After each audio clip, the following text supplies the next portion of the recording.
sees the form that your life takes, your life situation, as I sometimes call it.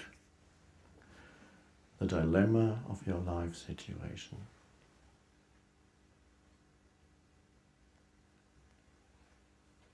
You mean other people also have a dilemma? I'm not the only one who... Surely no life situation can be more problematic than mine.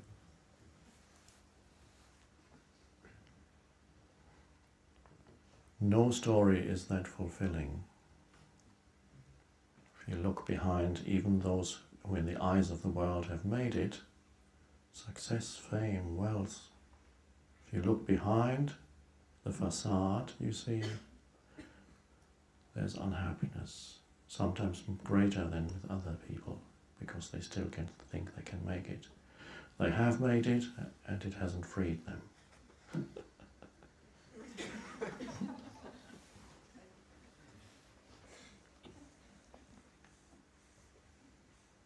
So here we are,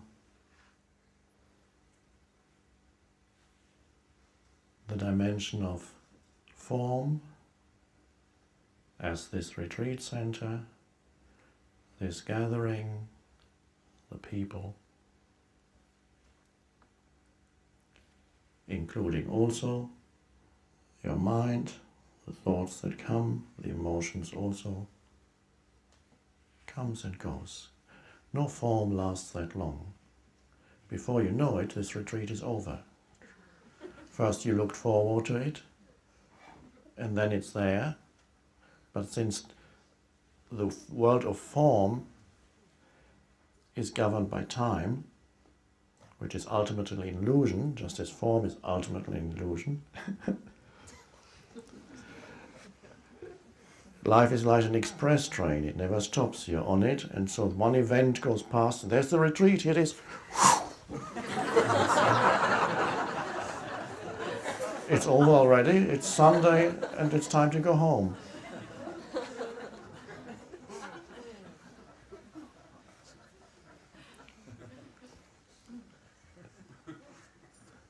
If we could truly see reality, external reality, so-called, we would be shocked, deeply shocked.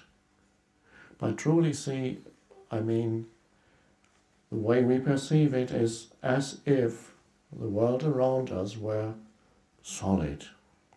The buildings, the structures, economic companies, corporations, political, even the people have their job and their pension scheme and everything is in place, and it's very solid reality.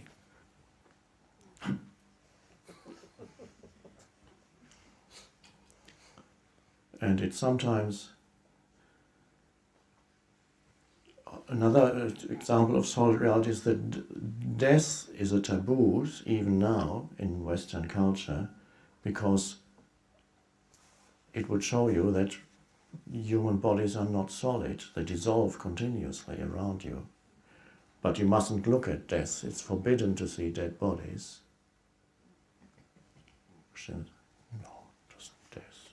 And when it comes to people, they react as if they never knew that such a thing existed.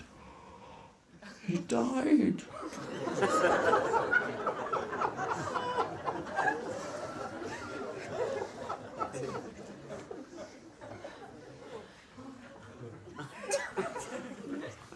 And nobody told them that it was some abstract truth in the head, distant, everybody does, okay, everybody does. But they live as if they're not the case at all. It's sometimes helpful to travel to India where they don't have a taboo, and you see dead people openly. And it's the same here, they're dying everywhere. But they're shut away. Don't look. Pretend that nothing is happening.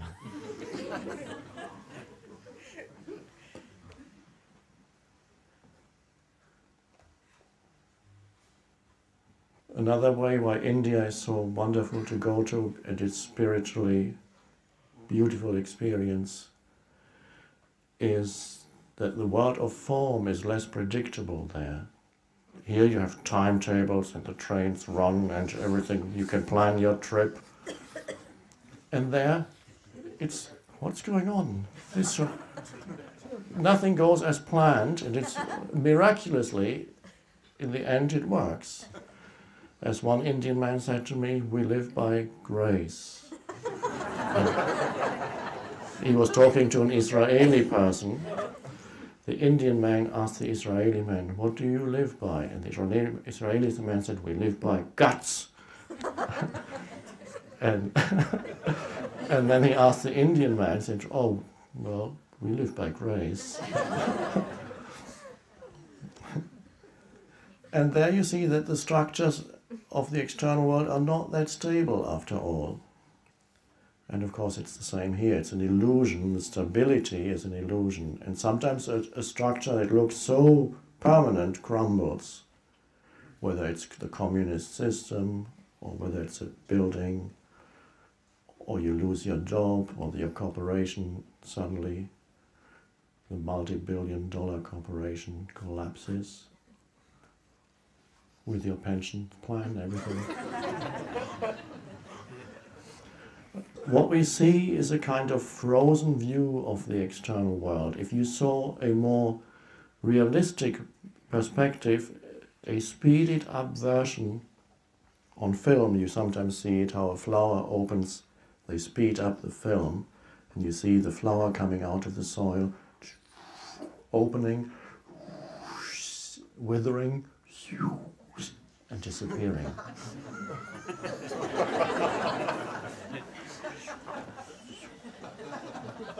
And if you could see in that way a human existence, baby, and then running around for a few years, and then growing, wrinkles come, and like a fruit or a flower that goes old, gone.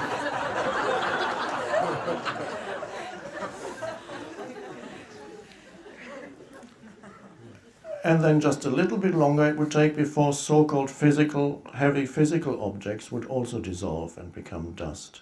This room, if you saw it speeded up, first the bodies would go, and then you have to just wait a few more seconds. And then gradually you see cracks appearing, things start falling down from the ceiling, and then the ceiling collapses, and then the roof. And then there's only dust left, and then the wind comes, and so you would see everything is already in the process of dissolving, continuous birth and death. Wow.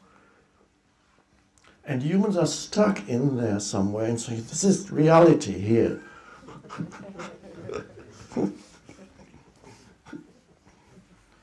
When you see that fact in the sublime teaching of the Buddha called impermanence,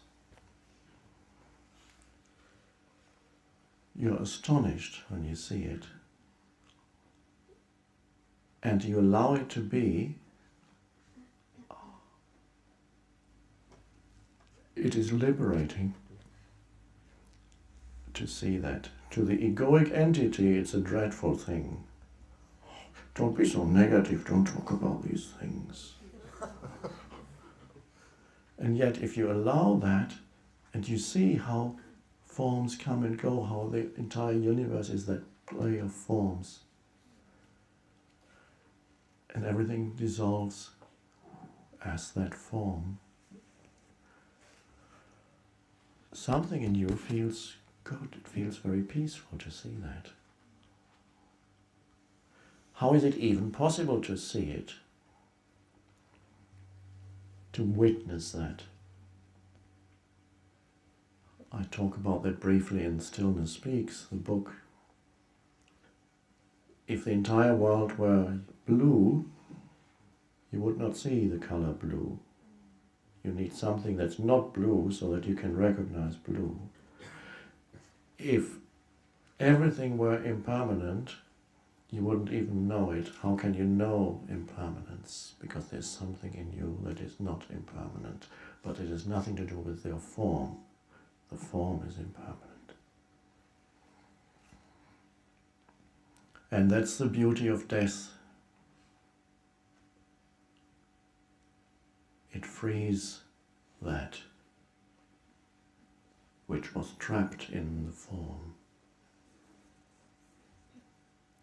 And that is the beauty of watching and allowing the impermanent nature of the world to be. Even to witness death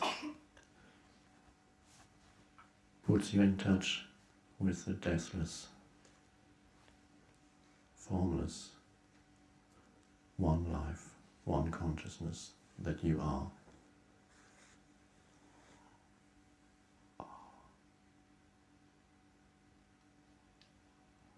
So perhaps one of these days, this just came to me, a film project. It could be one of the most spiritual films ever made that shows how quickly things dissolve. It might take a few years to film it.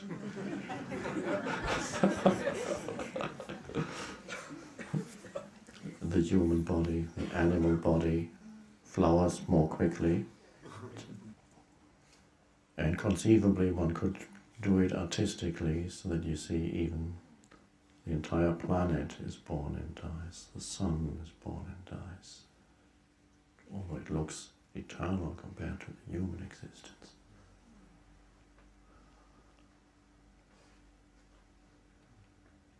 Presence is the only thing in you that is not a thing.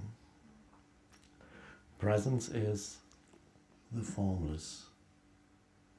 In Buddhism, the closest Buddhism gets to using a positive term, it never really uses a positive, original teaching I don't think ever used a positive term, so that you can't form a new concept in your head. The deathless realm, the deathless is a term sometimes used. The mind wants a more accurate definition and says, are you talking about God here? Because the mind wants it, God, there it is. It wants to hold it as a concept. It's too vast, you cannot hold it.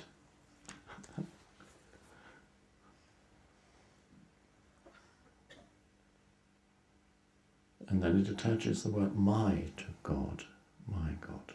Or even worse, the word our, not yours.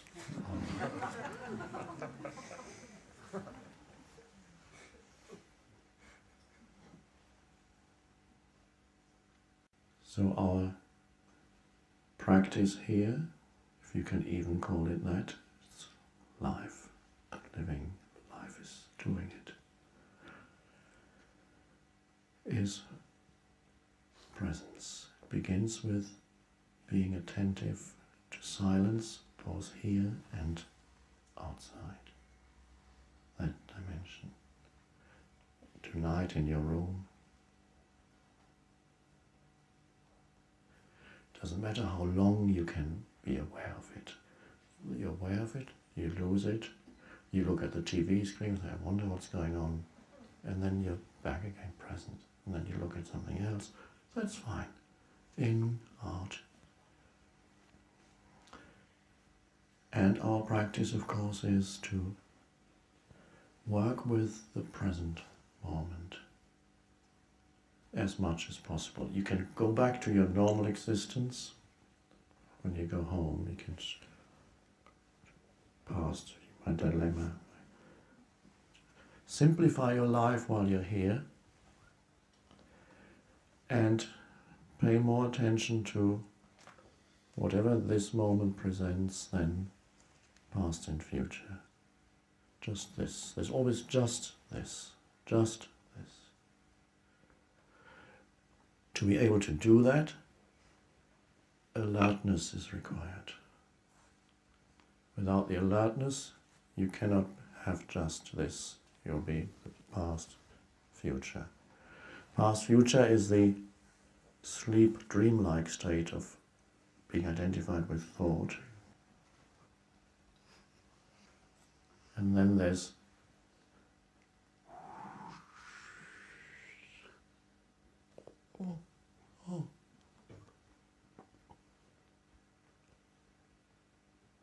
you wake up. So you wake up twice. You wake up in the morning, and many times during the day, you wake up out of the stream of thinking. And the ability arises more and more to perceive without the interference of thought. Thought is there when you need it. Don't need to be concerned about that. When you need it, it'll still be there. In fact, it'll be much more powerful when it's truly needed for whatever purpose it is. When you are not overpowered by thought, you can use thought for certain purposes.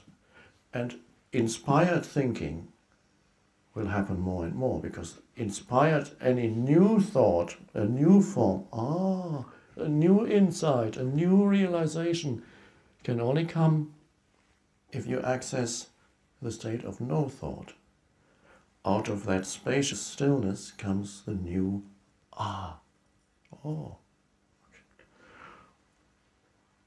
So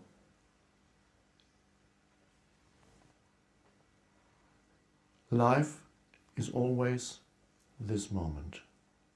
It's never not this moment. And so that, instead of having that as an abstract truth, yeah, I know that life is always now, and so what's next?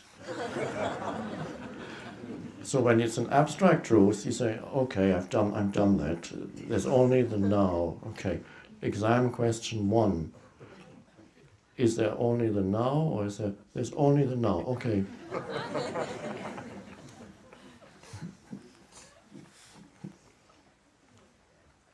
So not as an abstract, as a living truth or realization. Wow, this is actually the fullness of it. This is life. This moment is the fullness of life.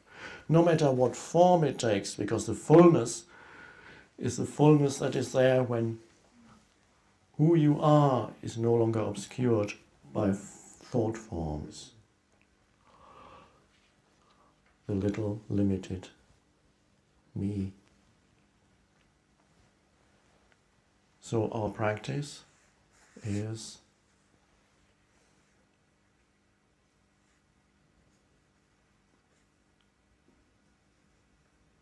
as I sometimes put it, becoming friendly with what is. Whatever form this moment takes. Okay. Okay. What does that do inside you? It frees you from the form that this moment takes. If you react to the form that this moment takes, another form is created in you as a thought or an emotion that strengthens your being lost in form. And that's why the ego likes to react, because the ego is the form me. If you do not react, respond is a different matter to whatever is needed in this moment. But your habitual state becomes allowing whatever form this moment takes to be. Then, if action is needed, it comes out of that state of intelligence, which is allowing the now to be, allowing life to be, becoming one with life, which is now, can only be now. One with life. Then life lives through you. And life is intelligent. So when you do not resist the form that this moment takes, but you allow whatever form this moment takes, as the temperature in your room or the stain on the carpet, or even forms that before you would have complained about. It is, you can't dispute the fact that it is right now. So if it needs to be changed, it can be changed, you talk to someone. But even then there's an inner allowing of, right now it is, maybe I can talk to somebody and we can change it, repair the heater if there's no heat. But right now, that's it. Okay. In the most powerful spiritual practice is that in the allowing, you do not strengthen your own form anymore. That's why the ego doesn't like that. And what arises is the timeless and formless essence of who you are. That's why surrender is so powerful. Surrender to life. Where is life? Here, now.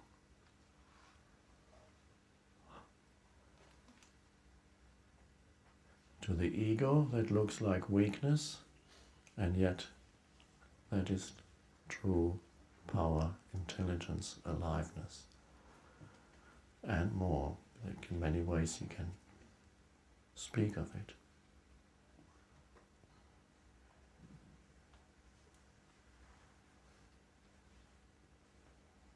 So that is perhaps the two levels of practice: silence, noticing that, and noticing what happens, and be one with it rather than against it, no matter what. This is a relatively simple setting, but also there will be challenges. Things will come into the now that you could complain about, you could argue about, be offended about, feel it's a limitation, but it is. It is. You see, there's unhappiness, sometimes greater than with other people, because they still can think they can make it. They have made it, and it hasn't freed them.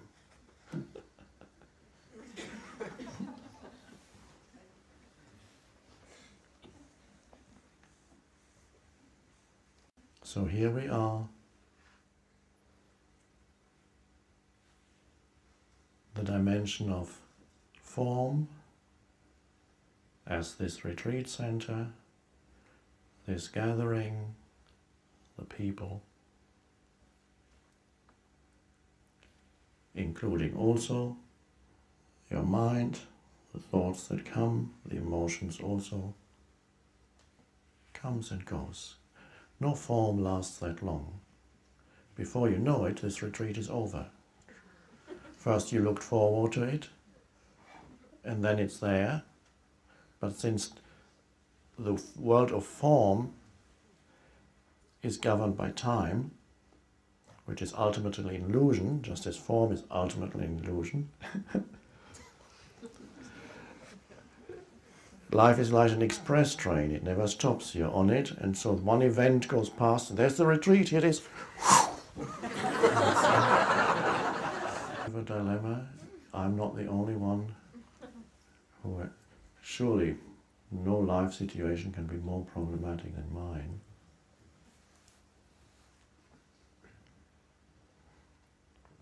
No story is that fulfilling. If you look behind, even those who in the eyes of the world have made it, success, fame, wealth, if you look behind the facade,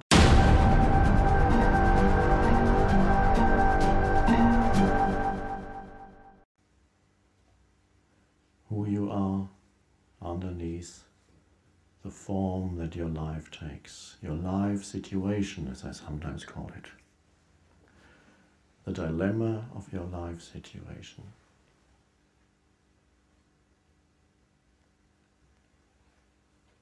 You mean other people also have